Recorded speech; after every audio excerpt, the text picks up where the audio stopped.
What's good, y'all? It's Seawill, host of Seawillpdx Podcast and founder of the Passive Income Network. I'm a podcast host, long-term investor, educator, and digital media producer.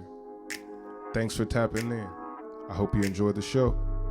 Hit record.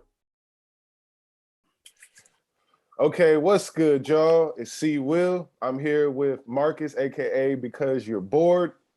We have another collaboration to talk about the Algorand ecosystem and Yieldly. What's good, Marcus? How you doing? Hey, I'm doing great, man. And again, it's good to see you start getting the recognition you deserve. You're building a really good following, and I'm happy to be from you from the beginning and watch you grow.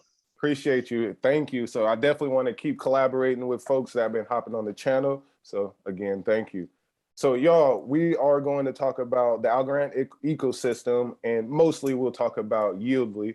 But what I wanted to do is do a quick screen share just to put a couple Algorand ecosystem projects on the map in the mind before we really dive in on Yieldly. So I'm gonna do is share the screen here.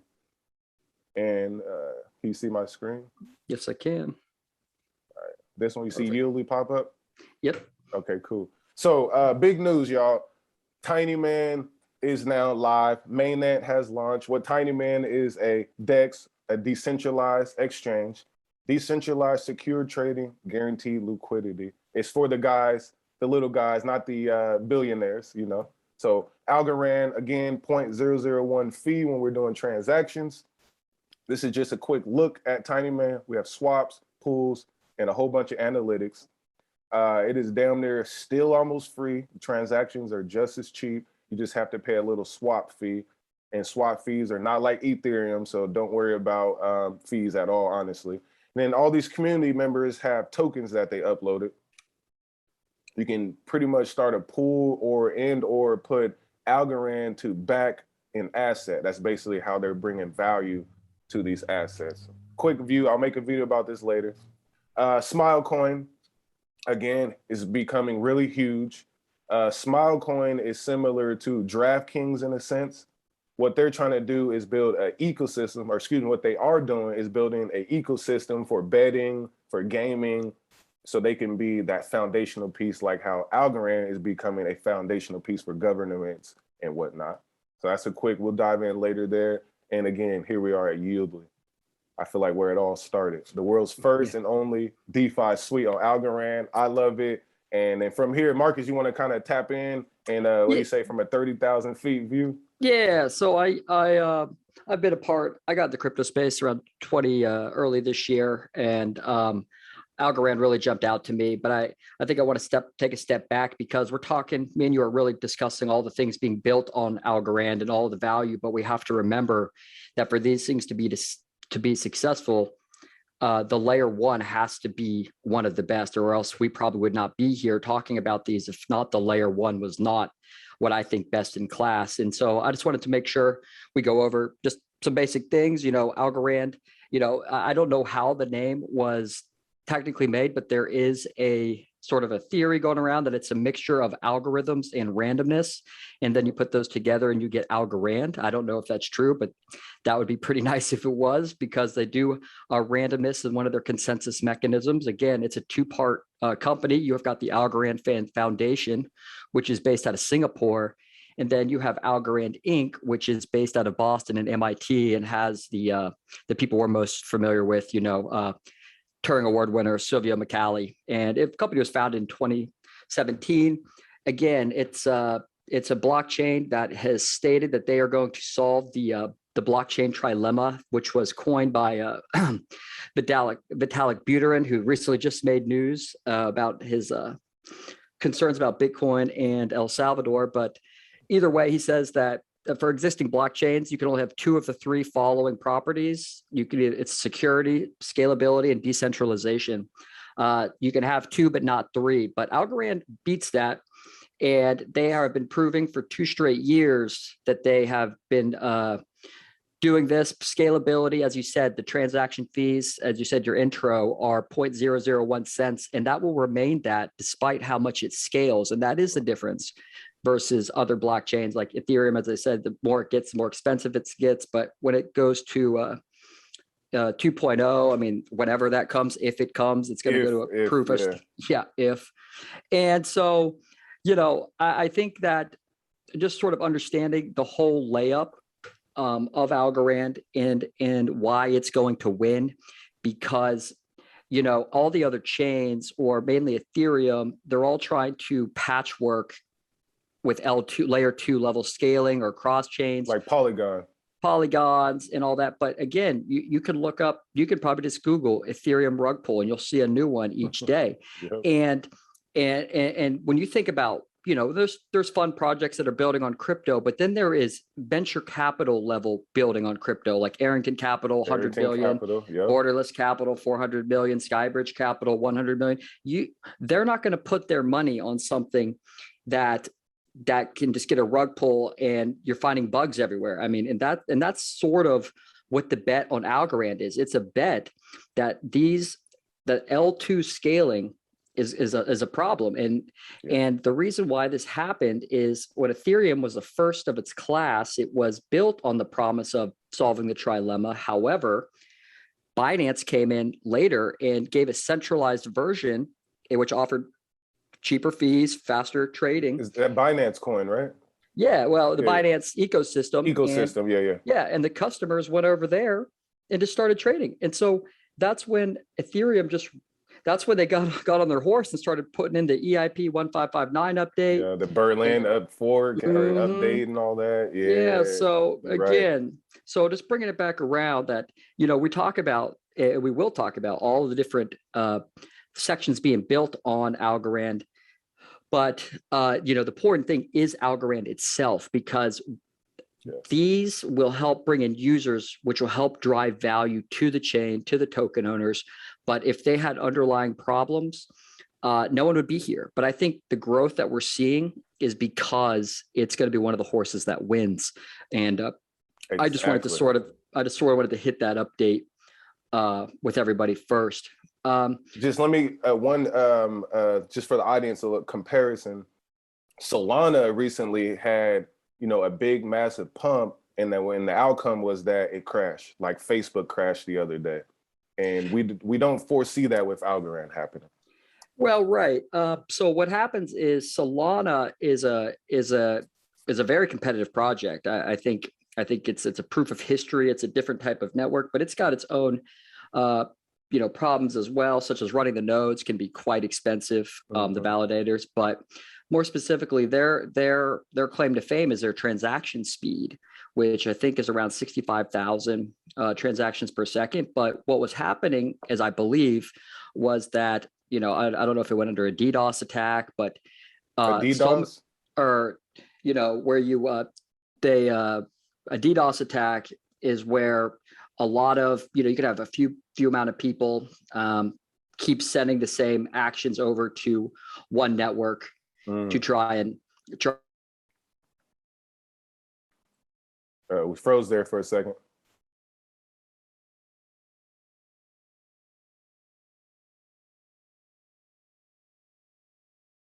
Marcus?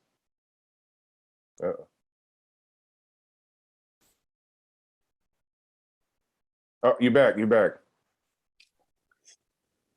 Oh, yeah. Sorry. Yeah, sorry. I don't know what happened. Did you hear me? No, I just heard the DDoS and it was over. Oh, yeah. So bringing it back. So I don't know if this is true, but they went under it's a denial of service attack. It's, it's a sort of a cyber attack. Okay. In which, it makes the network unavailable. You just keep hitting the host networks and it just makes it unable to use. And I think the chain started to fork. And so they had to shut it down. Now, the fact that they could just shut it down and do a reset, well, that just points to more centralization and a single point of failure. So it's something that needs, I'm not against Solana, but I'm just sort of saying that's what happened. But then you have Algorand, which has been live for 2 straight years without any situation like that occurring. We have not had any confirmed rug pull, DeFi attack, anything like that, 2+ years. And I really think that's why you're starting to see the institutional backing, venture capital, and real businesses building on Algorand. When you see the Miami Accelerator help funded by Borderless Capital, Borderless Capital also helps fund Yieldly. Yep. But you're also seeing real projects coming on. It's there's fun to do, like these what is the NFTs on Ethereum? It's like these monkeys or something like that. They got oh no, that's Algo Rocks I'm thinking about. Well, yeah, but the apes, they got all kind of yeah. There's just stuff popping up, but then there's projects such as Six Clovers, where it's a decentralized payment network using Algorand's infrastructure like a PayPal, and the people that are doing it are sort of one of the founding members of PayPal. And they're also being backed by Borderless Capital. So that's one, Six Clovers. Then you have... I'm writing that one down. I haven't heard of that one. Yeah, but then also you've got, I think what's really going to be important is, again, everybody knows Gary Gensler is the SEC chairman, and he's from MIT. And just recently, you just saw that just in Reuters that the Fed is looking for a first U.S. digital dollar and is working with MIT officials in Boston. Yep, of course. Where are they looking?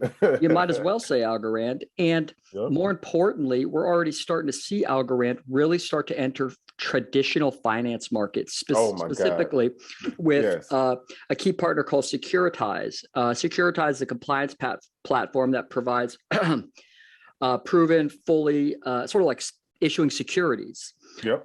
It's SEC registered and regulated, and we've already seen 2 digital asset securities that is SEC compliant be released using the Algorand blockchain. Was that Exodus? Exodus is one of them, and that's a multi-currency wallet provider.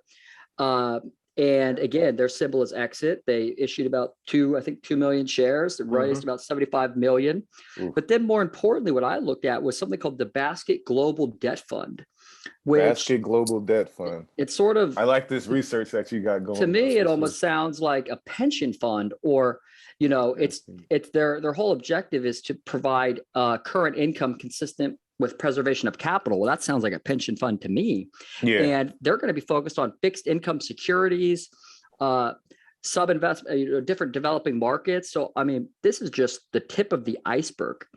And you don't see these type of projects being built or implemented on other blockchains, which is why I think that Algorand, the beauty of Algorand is, again, you see the Vitalik crying today about Bitcoin, always making problems, or you always hear about Cardano, like he was crying to Elon Musk to accept his Cardano tokens. But the thing with Algorand is they just do their work and then the people come to them. That is the difference. You don't see Algorand really trying to get people to come and let us be partners. People are coming to Algorand themselves and saying, let me build on you. And that, I think, is a key difference. And that's why I think we're seeing projects, and there is a point in a time where you can get a lot of alpha being early investors in projects like Yieldly, like Opulus, like any other projects that are coming. And, that's sort of why I even got into Yieldly. Yep. In the beginning, I made a video back in, when was that? Like June? It was a while ago. I seen, I made a YouTube video of in June talking about Yieldly itself. I went through what I thought it was, what the tokenomics were, what I thought the headwinds were, and I just took a shot. And, I was supposed to hold on for a lot of it, but the thing is, there's a difference between being bullish on a project and knowing how to taking profits. Like, I'm still incredibly bullish on Yieldly, but when I start seeing metrics that make me want to sell because I think it's a little bit overvalued, I'll definitely do that. But I'm still shave a little bit off. Yeah, I mean, I'm still very bullish on the token, and I think right now it's just sort of gathering steam because everybody likes to follow. What's the percentage staked on Yieldly? Yeah. And, that can change by a lot of things. When you track it daily, they're going to release a bunch of tokens really onto the market that can decrease the amount staked. And it's not even really more users are staking. It's that they just diluted the market. Yeah. And so we Yieldly, got a $10 billion token or 10 billion tokens with Yieldly, I believe. Yeah, so you have $10 billion worth of yielding tokens, and the claiming intervals every 24 hours. I think there is 3 billion tokens purely for the staking reserve, and that's supposed to last about like 7 years. So, per my math, that comes out to about what was it? Oh, I'd have to do the math again. I think you're getting like a $25 million token inflation a day. And so that's what you have to beat. Well, the point is, if you can get those use cases for that, well, then it's going to drive the value. And that's where Yieldly, I think, had to figure out what they're going to be doing, because you can stake Yieldly for Yieldly's sake. But if you're staking, you're not driving what drives value in crypto, which is network effect. And network effect is active addresses, on the network sort of interacting, whereas Yieldly is, addresses that are not interacting but staking. So it's a different thing. And people are on Twitter, they said, well, if this is so much staked, why isn't it running? Well, just because it's staked, I mean, the explosion potential is there, but you need a catalyst. You need the market to want to buy it.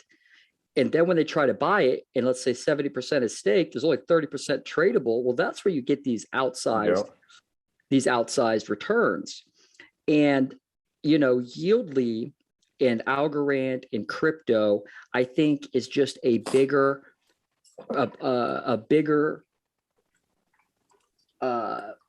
sort of, I want to say the word revolt is not the right word, but you say revolving.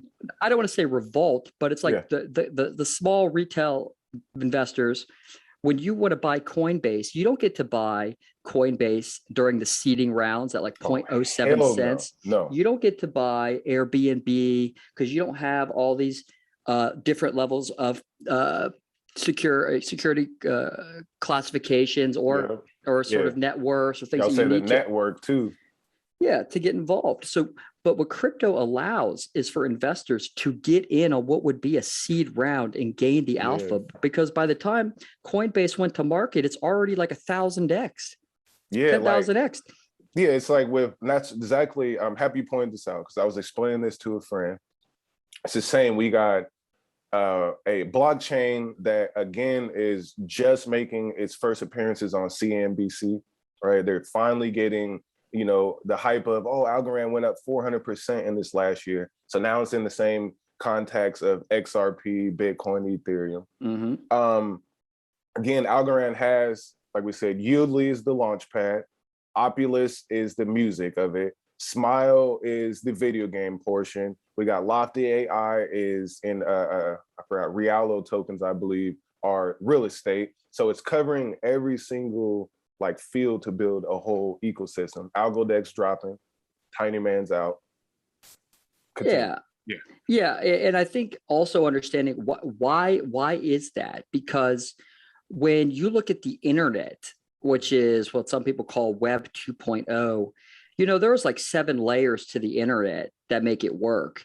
You have your routers, you've got, all the different layers that come up to make the internet function, but all of the value is trapped at the application layer, which is the Facebooks, the Googles, all of those. Yeah, I think layer 1 was information internet.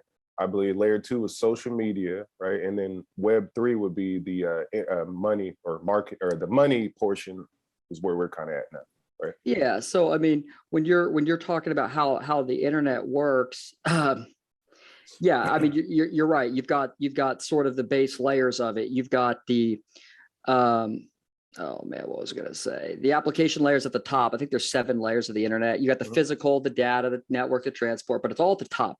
You don't invest in the physical. We don't invest in routers. No. We don't invest in the fibers or the sockets or the end-to-end connections. Those are all being used, but the money's at the top. The websites, the apps, whereas that's thin protocol theory, which sort of derives the value of how the current system works. Whereas blockchain is proposed to be something called fat protocol theory, which is the opposite, which says all of the value from the top will come down to the bottom.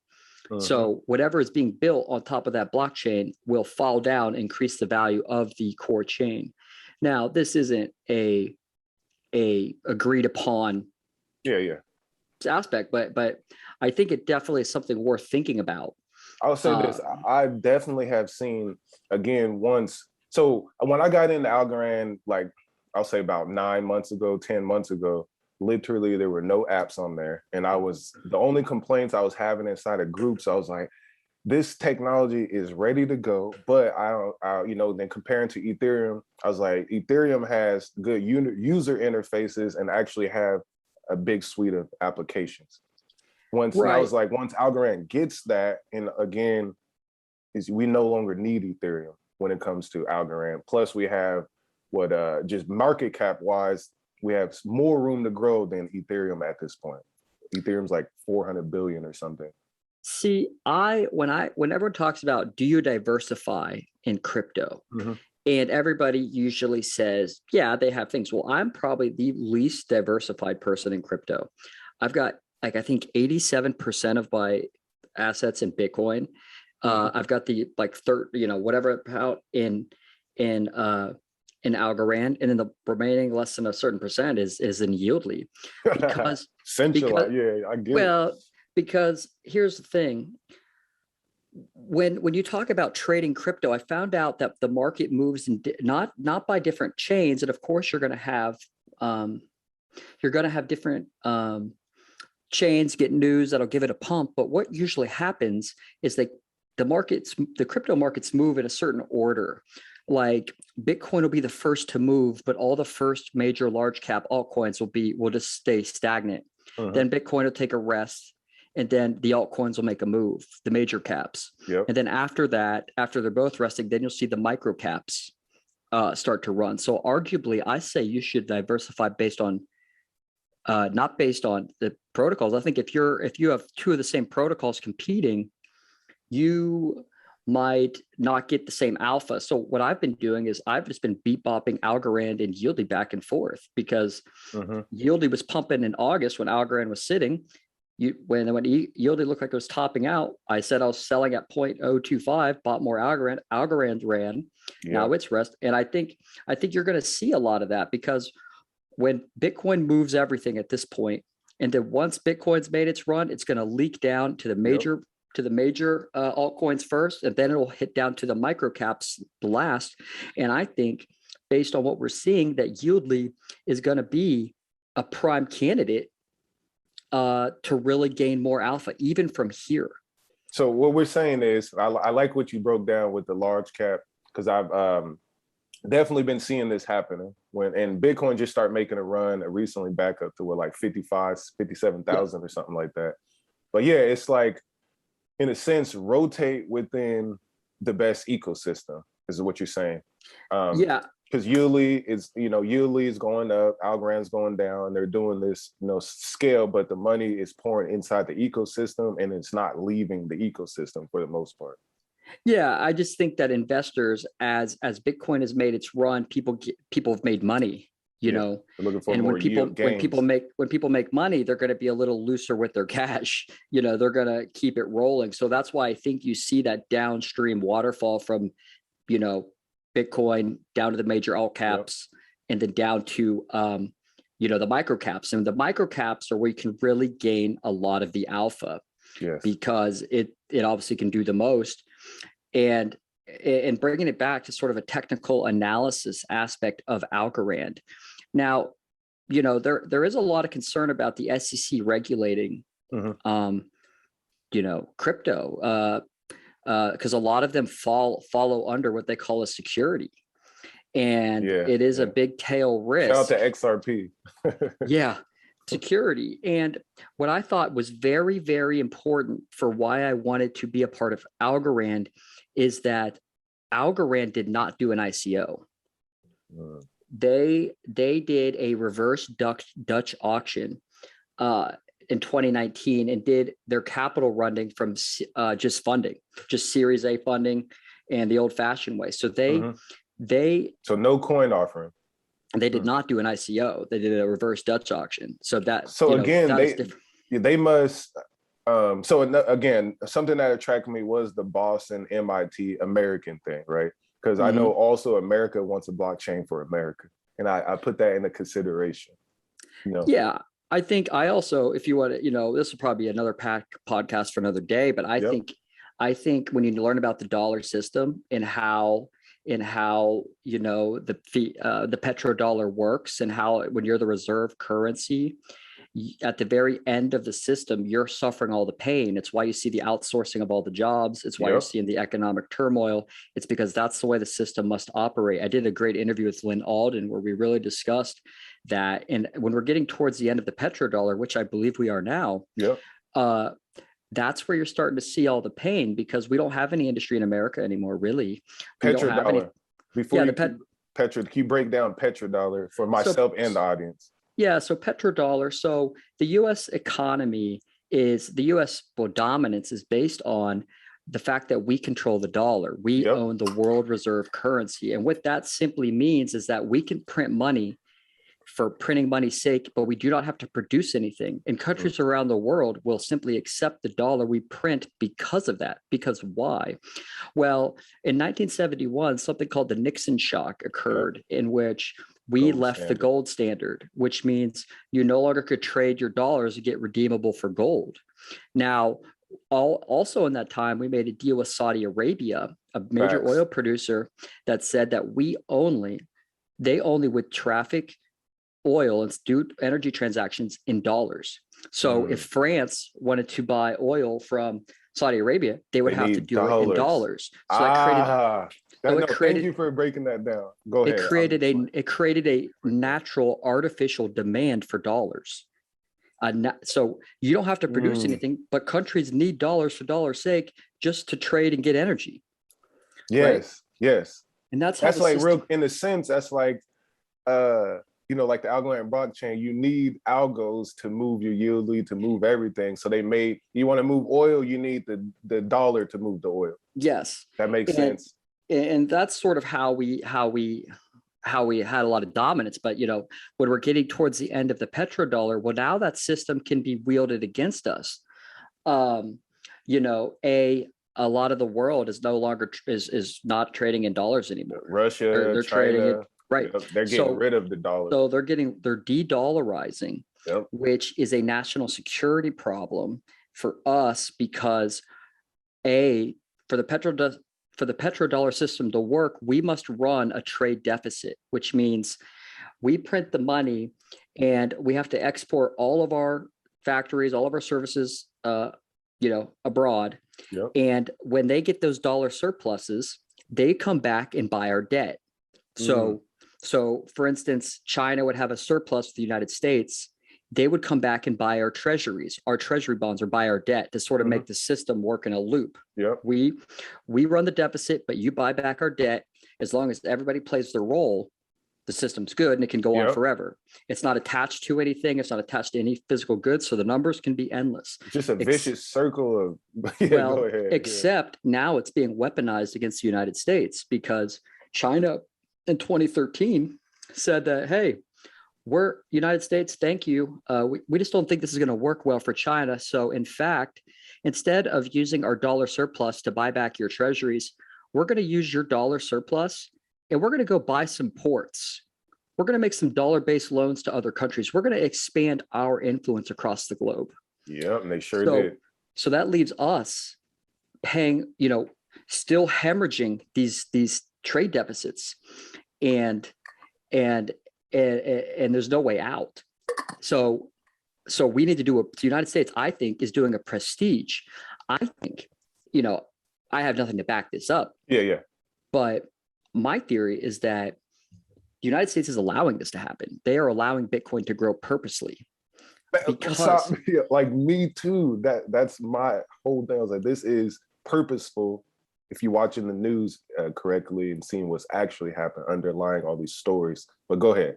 Well, yeah. For instance, Michael Saylor, I'm a big investor in MicroStrategy and all the Bitcoin miners, but he is essentially attacking the US Treasury. He is saying the dollar is dying. And in fact, his company had $500 million in cash, which Mhm. you would think would be added into the enterprise value and the market cap, except if you took his company and you added the cash up and then you took away and then you added the same company with no cash, it had the same stock value, Yep. meaning the market is telling you the dollar is worth nothing. Because of the Fed's interventions for COVID, because of Yep. everything, a dollar is evaporating at a much faster rate than many people even realize. Yeah. So the fact that Michael Saylor has said, I'm taking all of my dollars and I'm buying Bitcoin.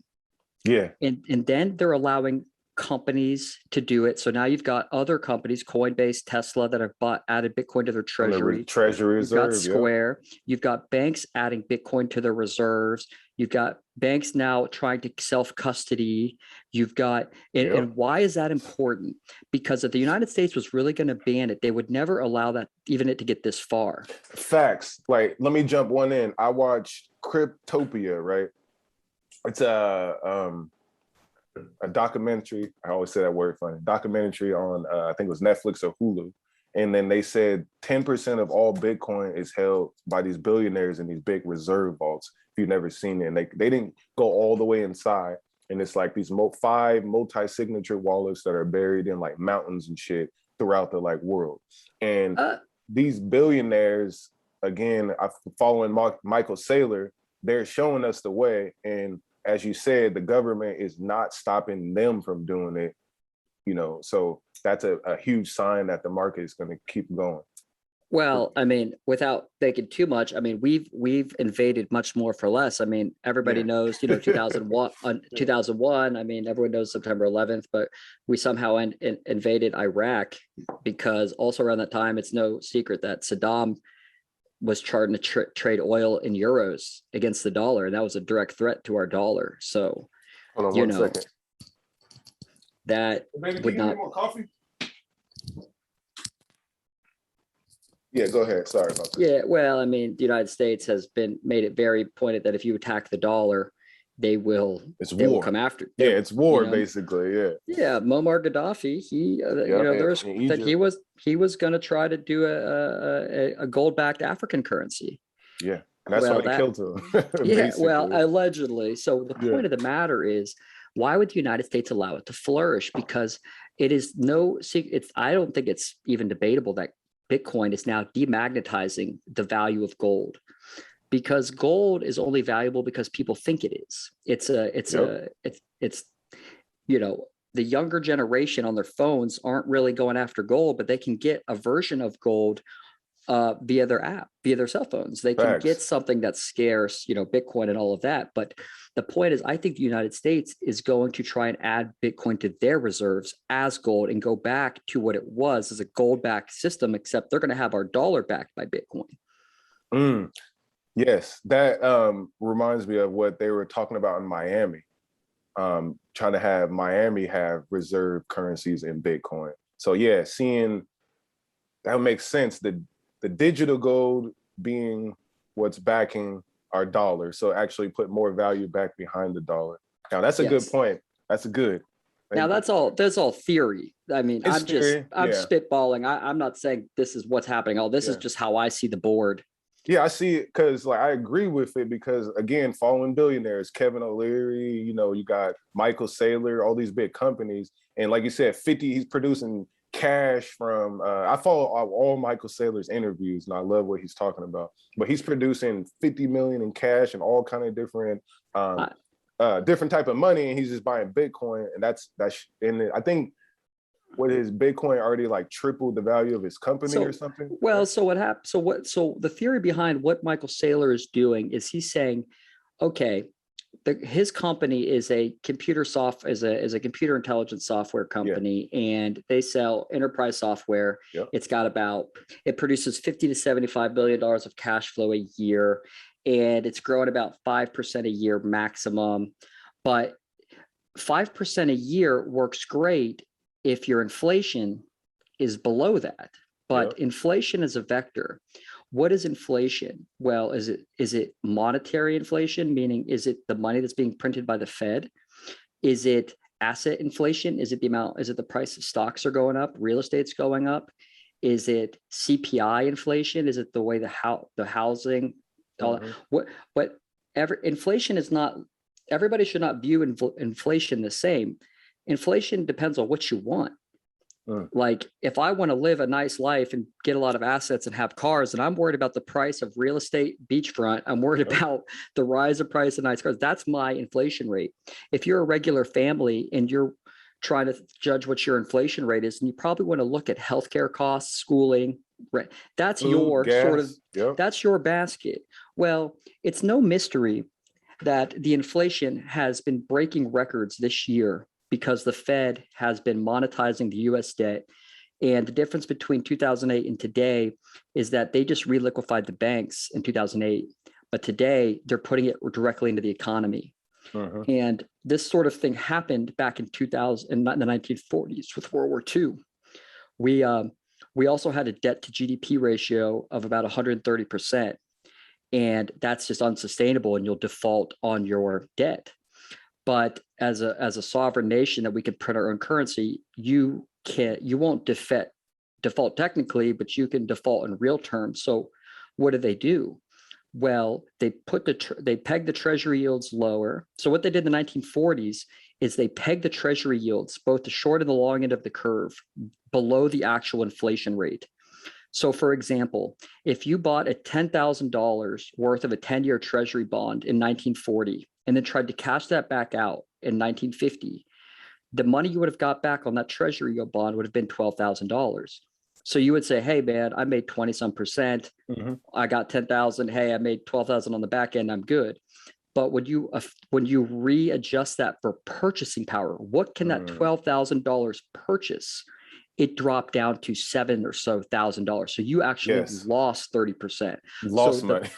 So that's the distortion. I think a lot of people don't understand is that they see more money, but they don't realize that their purchasing power or what you can buy with that money is actually collapsing. I mean, Michael Jordan, did you see his like NBA salary? It was like $2 or $3 million a year or something like that.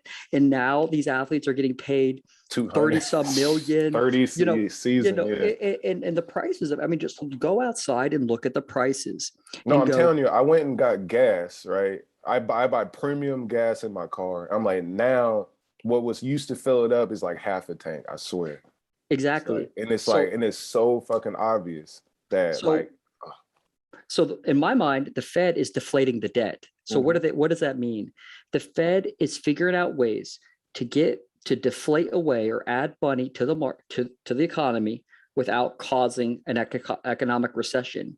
But the people that pay the price of that are you and me. So unless we beat the inflation rate, Michael Saylor was talking about. We're getting devalued. Your money is getting devalued. And that's why if your money's in a savings account, you are going to be the first on the chopping block. And so you must understand that. You must understand that. So when we talk about coming into crypto, everybody knows there's a problem. Everybody knows there's a problem. Hey, hold on real quick. To the message to the people, make sure y'all really pay attention to this inflation conversation. This is huge about our buying power. Continue. Yeah, when we're talking about crypto, man, I mean, we could talk about the benefits of we've sort of just totally derailed from our original topic, but that's okay because I think that understanding what's really at stake here is almost a more important issue because, I think, instead of the headwind of money inflation pushing us down, it can become a tailwind for crypto investing, for Bitcoin. I mean, you can turn it into a tailwind. And I think that's what the beauty of crypto is. You can make life-changing money if you do the research, you find the right bet, and you can make that. The SEC and the government has no problem with you or me going to Vegas and putting it all on black or going to the lottery and dumping everything we want. But all of a sudden, they want to protect us from investing in new crypto digital assets. That's like, weird. I'm sorry, this is a free country. I know the risks. I know I can get rug pulled, but let me take that risk. But, and it's like the real rug pull is inflation. Because think about this, at the jobs, right? The national like minimum wage, they never raised it past 7. And You know what I'm saying? But that same $7 they're giving per hour is worth less, as we just discussed, in the buying power. So you actually are making less.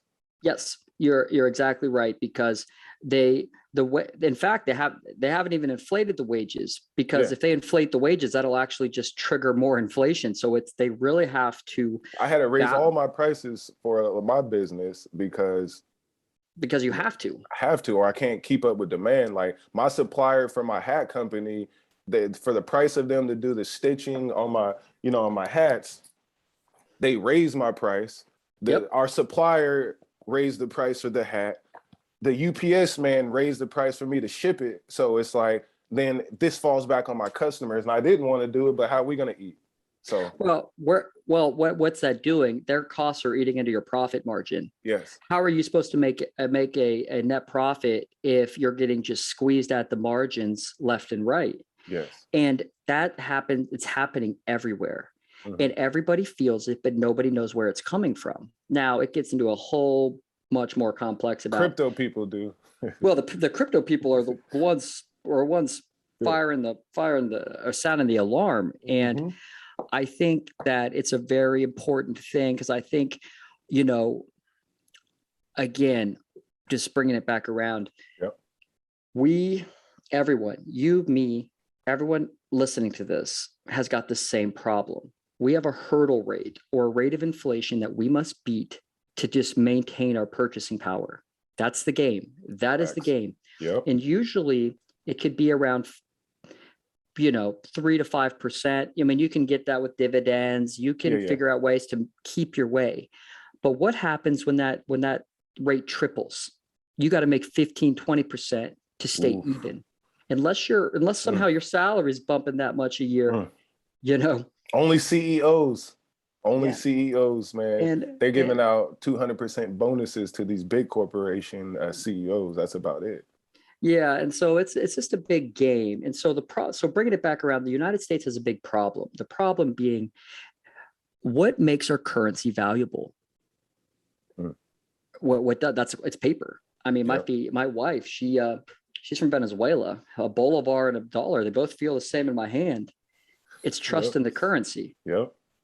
The world, I think China and Russia and all them, because the dollar surplus we're giving them, they're buying assets. They're literally buying land, buying ports.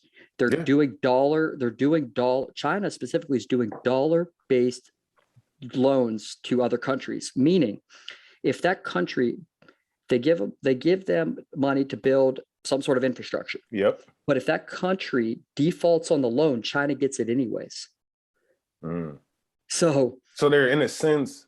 I'm like, oh shit, they're in a sense are getting properties and essentially like 0% loans on these things.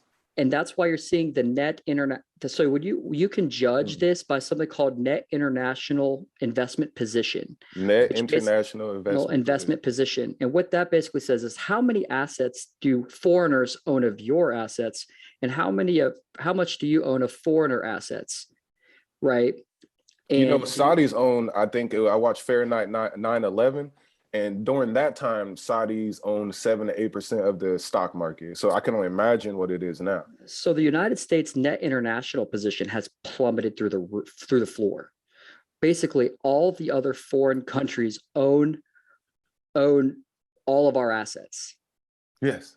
It's a very uncomfortable situation, but basically our net international position from 20 is negative 66%. Like they own, I mean, it's crazy. So in a sense, we are living on foreign property.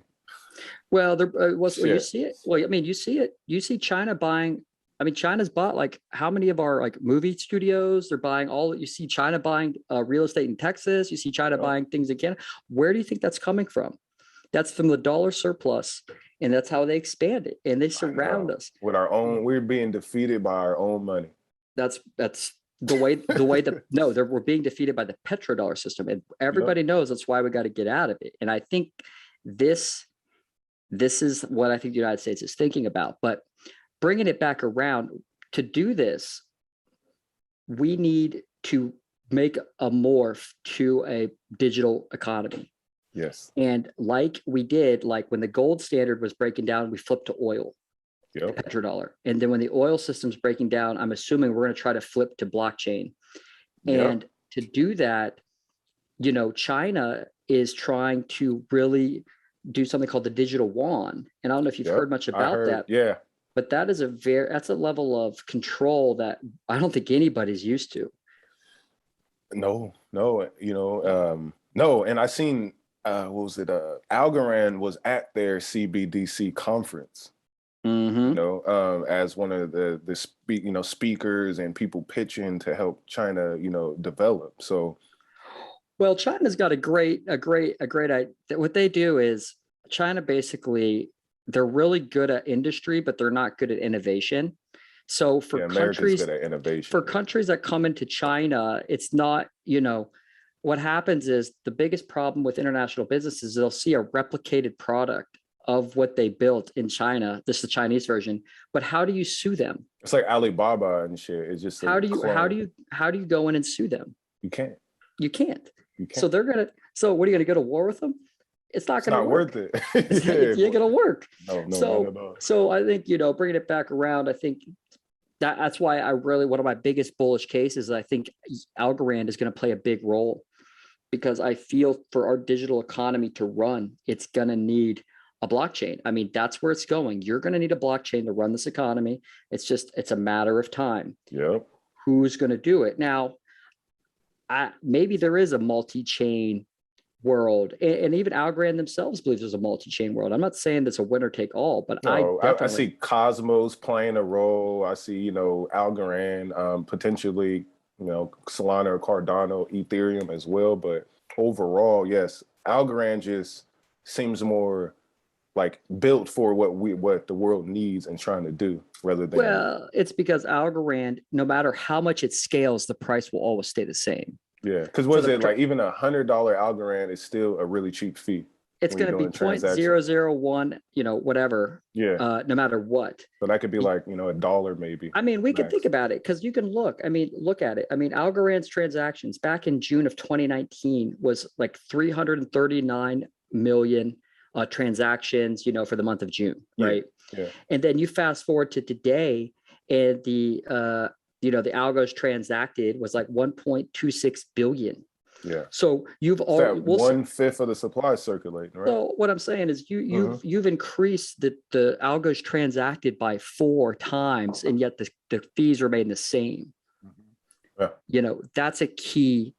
If a business is going to build on you, business enterprises need how are they going to build if the gas fees are so, you know, I have no idea what they're going to be. Like, again, Lofty AI, which is like, you know, I bought some real estate via them, and for them to literally go in and send me the token, you know, I still log into their website portal, but using the rails of Algorand, it's like insane. Comparing it to my real estate REIT, when you're buying the token, you actually get the real value and equity of the house, and not just the stock market price of your real estate REIT. And I see that's the big difference. But the one thing with Algorand that we need to figure out, and I'm trying to figure out to the bottom, is their addresses that are growing. I think it's around 13 million right now. But you're not seeing much of the network effect that would happen, because when you look at the active addresses that are actually working on Algorand, because that's what drives Metcalfe's law. Is active addresses, and that's still just from sending and receiving, and that's what drives the value. It doesn't matter if you've got 1,000 or 13 million people if nobody's doing anything. What matters you got to is have usage. And the problem remains that their active addresses still remains only 2 to 4% of the total addresses. So you're not really capturing the network effect yet. So we're still early. Oh my! Well, bringing it back, as I said, technical analysis. Its reverse Dutch auction offering was $2.40. Every other crypto has left the barn. Can you do something for me? Explain a reverse Dutch auction for the audience. So an ICO, or a reverse Dutch auction, is sort of, as I say, it's an auction that has, you know, one buyer and many sellers. So basically, I think of it as people get to sell it at the price that they wish to sell it at. Mm-hmm. Instead of you being a buyer and bidding, you get to pick a price that you would want to sell it at. It's sort of a reverse, sort of putting it backwards. Okay. So you set your price first and then they bid what, lower? Yeah. So when in a regular auction, a seller, I'm gonna do this coffee cup. I put up an item and you place bids until it's closed, and the item goes to the highest bidder. Yeah. But in a reverse auction, the buyer puts up a request for a required good or service, and the sellers place bids to the amount they're willing to be paid for that service. So definitely different. So in this, I guess that helps with them not being on that like ICO securities type of situation. Silvio McCallie did an interview on the Pomp podcast, and they asked him, and he laid it out pretty specifically that they are following, and they do not meet any criteria for security right now. And that the only problem is they do not, the security, what makes the security, that's incomplete. The legislation's behind. That's why the Algorand Foundation launched it in Singapore, because their legislation is far ahead of ours. So that's why I think Algorand is that's why I think Algorand has been holding off on doing a lot of these dexes, a lot of these aspects, because they don't want to get a lot of coins that are filtering through their ecosystem that might just get yanked because of a securities claim by the SEC. So I think that, I think a securities regulation is a tail risk, at least a little bit, to like Ethereum, because ICOs and coins that are probably that security are gonna, if they get banned, that's a lot of volume and transaction value gonna leave ecosystems. Facts, yeah.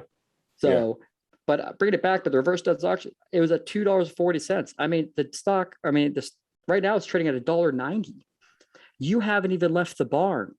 I know, it's kind of crazy, and we've seen it go from 86 cents to this 250 level, and it's amazing. And it's forming an ascending triangle. I don't know for your TA. I don't necessarily do too much of it, but I mean, it's such I'm mostly fundamental, but it's a classic pattern. It's above all its moving averages, which is what you need to really hit new highs. And I think with what's going to happen, you're going to start seeing some significant token appreciation.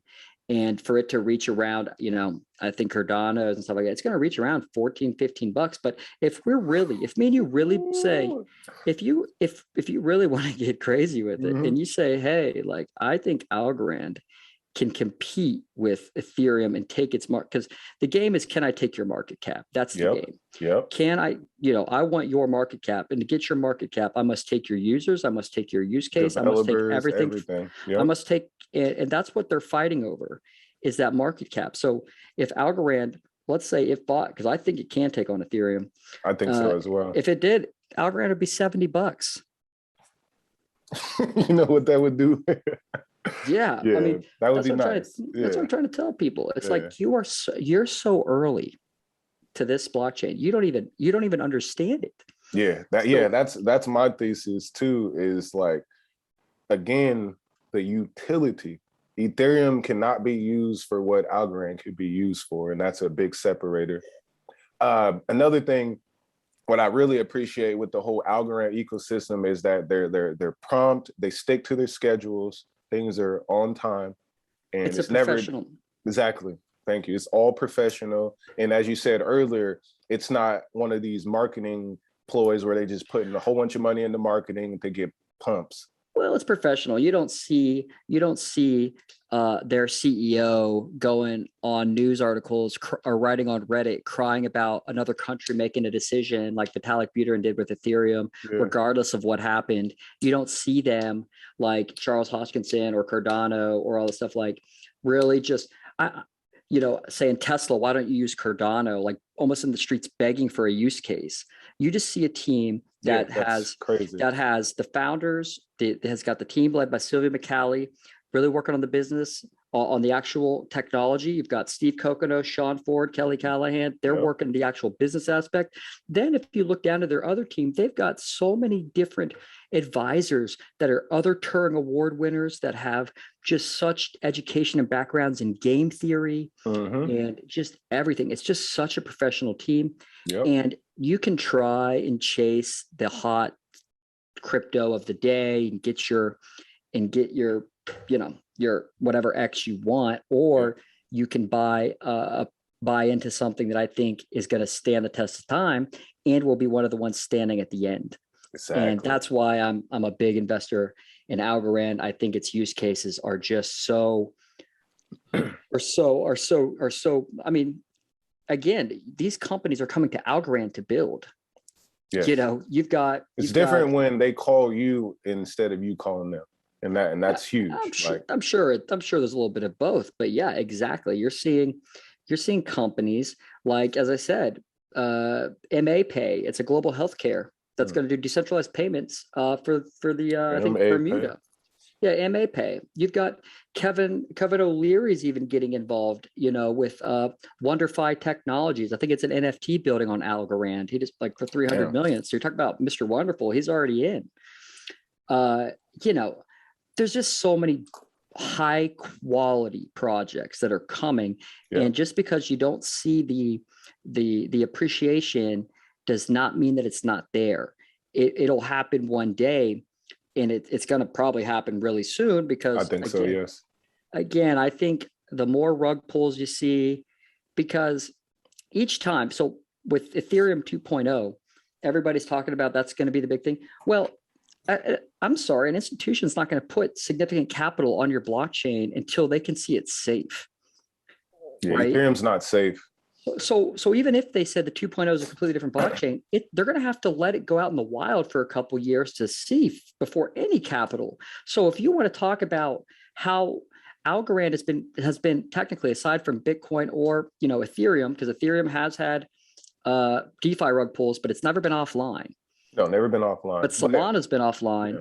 What I don't with Ethereum, it's like you got Ethereum Classic, you got Ethereum 1, Ethereum 2.0. It's like all these things that we don't know. Is it going to be a 3.0? Like, what the hell could happen? It's crazy, because they're talking about ETH 2.0. You're going to shard these chains into parallel chains, and it's just so complex. I think they're lost in the sauce. They're lost in the sauce.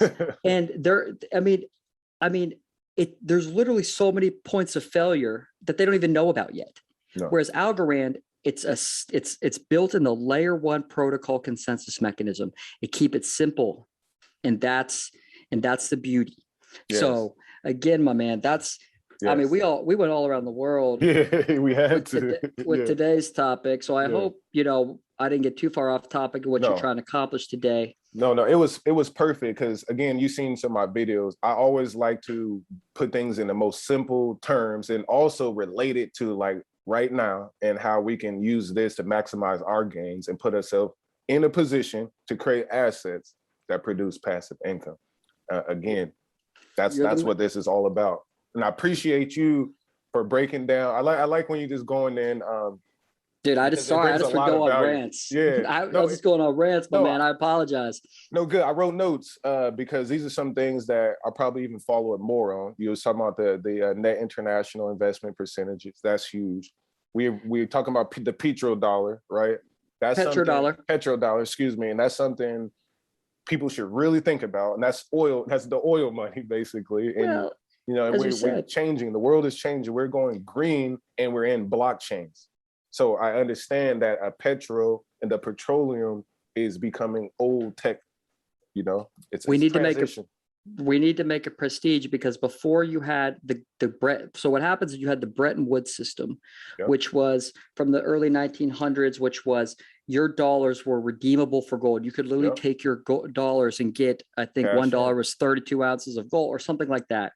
And then till 71.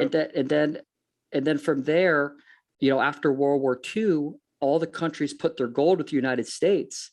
And what happened is we started printing so much money that the countries thought that we were printing versus the gold we had, because everyone hears like, how much gold do you have in Fort Yeah, Knox? it's like it's the minting. That's why I like crypto. It's like they over mint it without not having their dollar backing each thing that they exactly. Yeah. So that's what I don't understand. These people who buy gold, what are you expecting to go back to a system like that where you cannot verify? Robert Kiyosaki.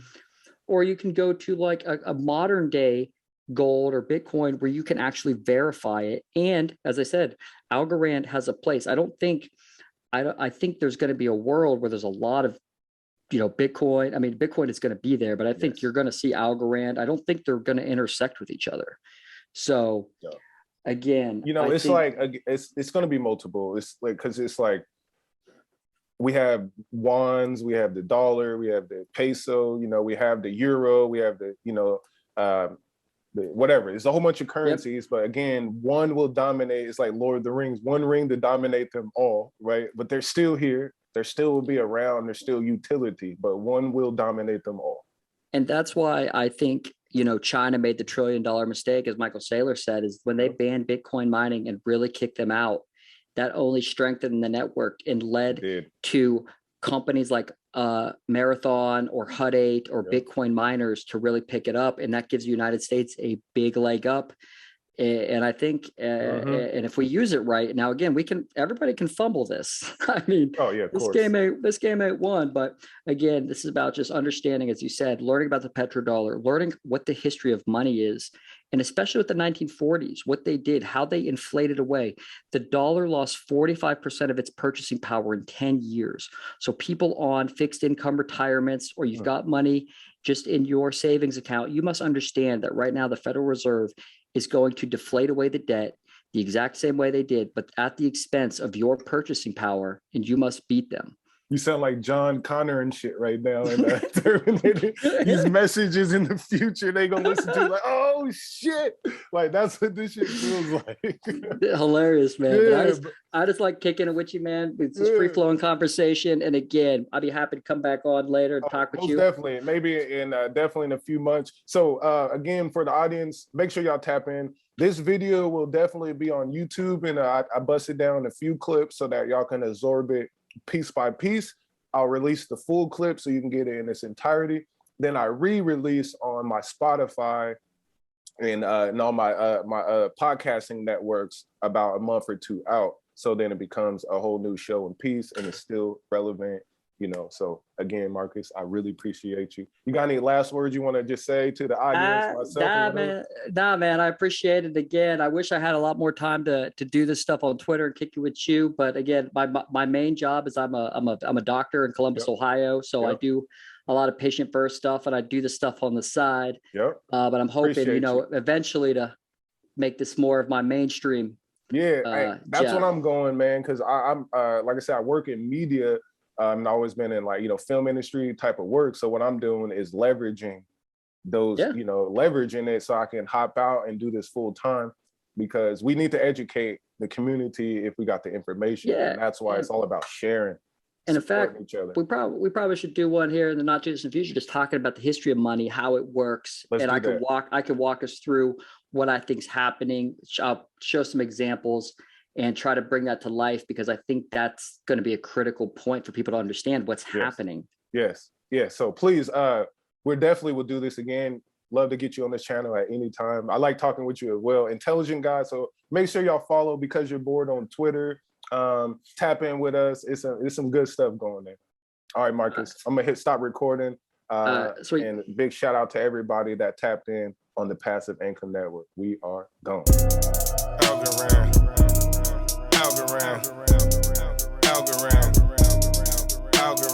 See the crypto, a digital face. 2021 fiat replaced. Had to have it. Bank account by Algorand.